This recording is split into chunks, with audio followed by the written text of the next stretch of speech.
Kayo at the time? Physical po ay itinulak ako ni Hanelet. Tinabig niya ako at malakas ang pagkatabig niya nung nagkasalubong kami sa hallway. Nasa video naman, minura ako ng kanyang anak.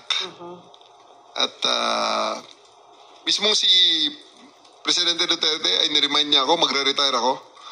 At aasuntuin ako ng kanyang mga anak at ang kanyang mga mag-anak after my retirement, even before my retirement. Tinrete niya ako. But everything is okay lang yan. Makapal ang ating balat at yan ay kayang-kaya nating palampasin yan. Ma'am Jean, meron po tayo ibang miyembro ng kapulisan na nakatanggap din po ng itong klaseng harassment. Pwede po ba niyo ikwento to? Yes po ma'am, aside from General Torre, I myself was also subjected to harsh words. Kaya lang, sabi nga ni General Torre ay maximum tolerance. Sabi ko nga, kung meron pang mas mataas sa maximum tolerance, yun po yung ipinatupad natin. Kahit minura na tayo, dinuro na tayo. In fact, yung mga pulis natin doon ay pinagmumura din at pinagsabihan ng masasakit na salita. At si Miss Hanelet po ma'am ay pinukpok pa po sa ulo yung isang pulis natin na nag-sustain po ito ng napakalaking bukol po sa kanyang noo po at dinala po sa ospital. Pero in spite of that ma'am, wala pa rin pong nag-harm sa kanila, wala pong nanakit sa mga pulis natin at hinayaan po na ganun yung mga pananalita po nila at action po nila sa atin. Mapapakita ba natin yung video? Pwede po nating mapakita para mapanood po nating lahat?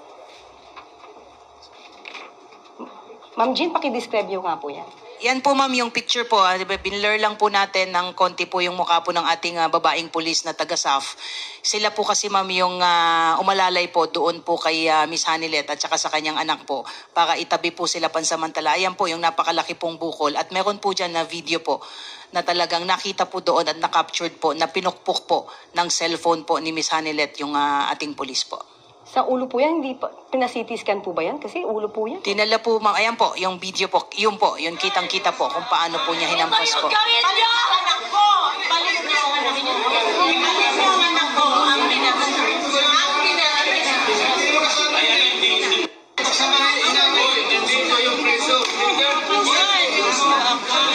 yung gawin niyo! Anak ko! Balik niyo ang anak ko! Balik niyo ang anak ko! Ang Kita po nyo dyan, ma'am, sa video is tinatabi po sila. Kasi po, ang haba na po ng panahon na ibinigay sa kanila and it has come to a point po na nagdesisyon po si General Torre na it has to stop. Kailangan na po nating kompletuhin po yung proseso. Kaya ang ginawa po ng mga pulis po natin, itinabi po si Miss Hanelet at saka yung anak po niya para makuha na po natin si dating Pangulo po at madala po sa bus po. Pero nakikita po natin doon sa video, parang moving forward. Itong si Kitty, yung anak.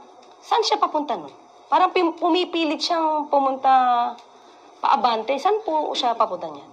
Gusto po nilang bumalik, ma'am, doon po sa area kung saan po yung ating dating Pangulo po. So yung mga kapulisan po natin, parang hinaharangan na lang sila? Opo, kinire-restrain po sila, nilalayo po sila at hinaharangan para hindi na po sila bumalik po doon sa area kung saan po nandoon po yung ating dating Pangulo po. Kasi maganda pong maipaliwanag yung sitwasyon na yan. Kasi po baka magkaroon ng ibang kwento at sabihin na nahahara sila. Yung pala, sila po yung moving forward, going forward para po puntahan muli ang dating Pangulo. Yes po, ma'am. Yes po.